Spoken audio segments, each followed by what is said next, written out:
மின்சாரத்துறை அமைச்சர் திரு நிர்மல்குமார் அவர்களும் இந்த அரசும் அதோட சீரியஸ்னஸ் புரிஞ்சுக்கிட்டாங்களான்ட்டு எனக்கு உள்ளபடியே தெரியவில்லை. எலக்ட்ரிசிட்டி டிபார்ட்மெண்ட்ல டாப் டு பாட்டம் ஊழலுங்க. வந்த உடனே அந்த மின்வாரிய தலைவரை நீங்கள் மாற்ற வேண்டாமா? போது வருது.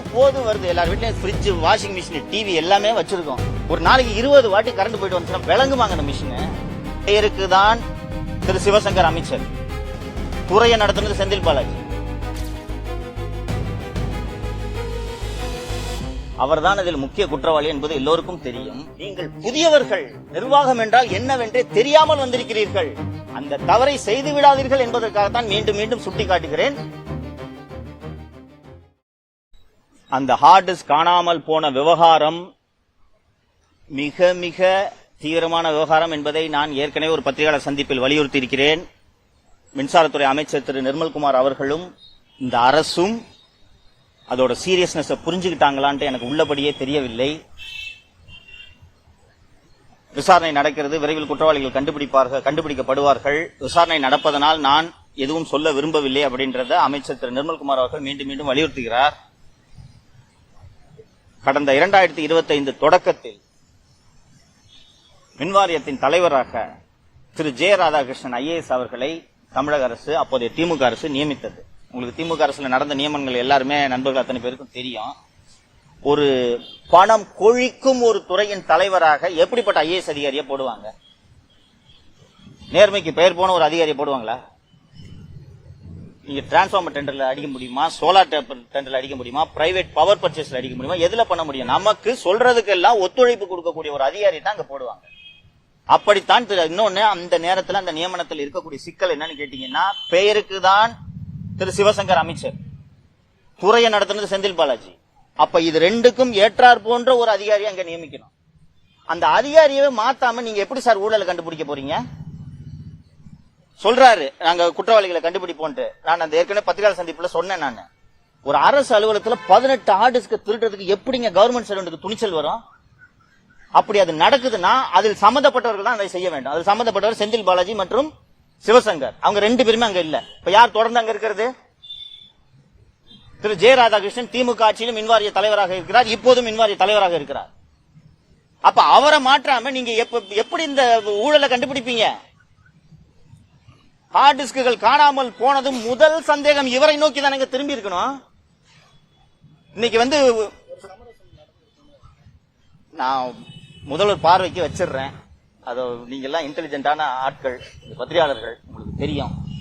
நான் வெளிப்படையா சொல்ல விரும்பல, நான் சொல்லிடுறேன். பிரதர், உங்களுக்கு தெரியும், சம்மர் ஆல்மோஸ்ட் முடிஞ்சிருச்சு, ரைட்டுங்களா? இந்த ஏன் மின்வெட்டுனா, எங்க வீட்லயும் மின்வெட்டு போது வருது. எல்லார் வீட்லயும் ஃப்ரிட்ஜ், வாஷிங் மிஷின், டிவி எல்லாமே வச்சிருக்கோம். ஒரு நாளைக்கு 20 வாட்டி கரண்ட் போயிட்டு வந்துச்சுன்னா விளங்குவாங்க அந்த மிஷின். இன்னும் பல பேர் உங்களில் EMI கட்டிட்டு இருப்பீங்க. அந்த டிவி, ஃப்ரிட்ஜுக்கு EMI கட்டிட்டு இருப்பீங்க இல்லீங்களா? இப்படி கரண்ட் போயிட்டு வந்துச்சுன்னா என்னங்க ஆகும்? அந்த பொருள் வாங்க முடியுமா திருப்பி? கேட்டா மின் தேவை அதிகமாக இருக்கிறது, மின் பகிர்மானத்தில் சிக்கல், விநியோகத்தில் சிக்கல் இல்லைன்ட்டு ஒரு புதிய விளக்கத்தை ராதாகிருஷ்ணன் கொடுக்கிறார்.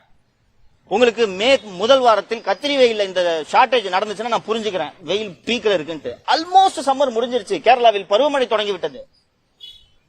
அந்த பீக் சம்மர்ல இருந்ததை விட அதிகமான மின்வெட்டு இப்போது இருக்கிறதா? எப்படிங்க வருது?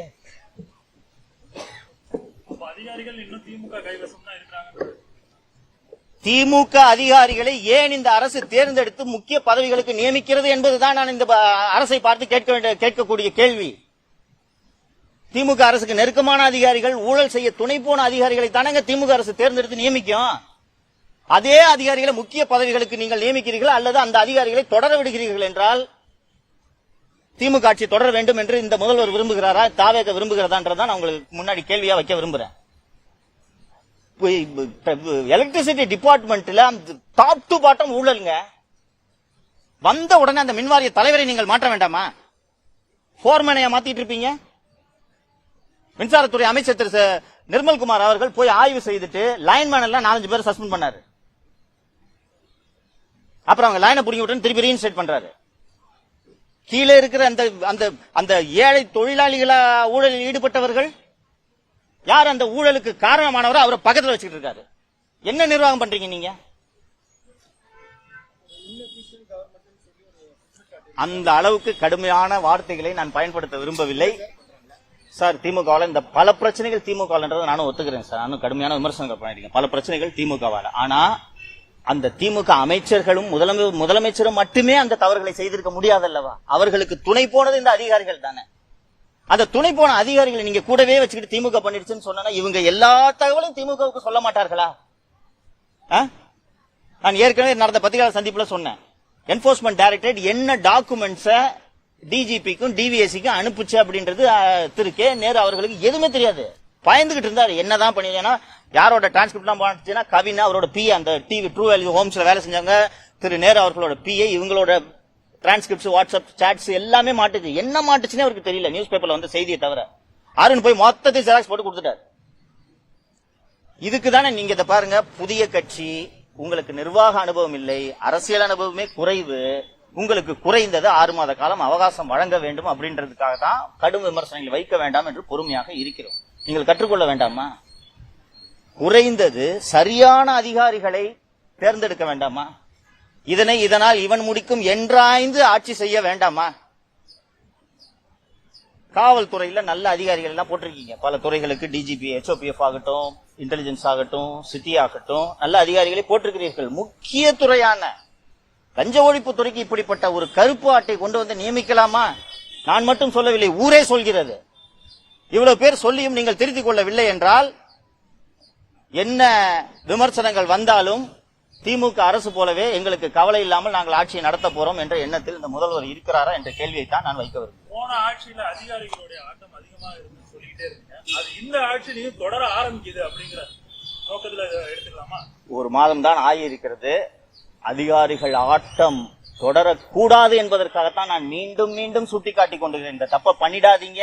அவங்க கையில போச்சுன்னா அவ்வளவு அனுபவம் வாய்ந்த திராவிட முன்னேற்ற கழக தலைவர்களையே அதிகாரிகள் தங்கள் கைப்பிடிக்குள் வைத்திருந்தார்கள்.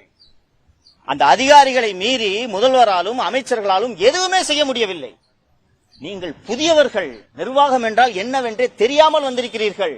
அந்த தவறை செய்து விடாதீர்கள் என்பதற்காகத்தான் மீண்டும் மீண்டும் சுட்டிக்காட்டுகிறேன். புரிந்து கொள்வார்கள், கற்றுக்கொள்வார்கள் என்று நம்புகிறேன்.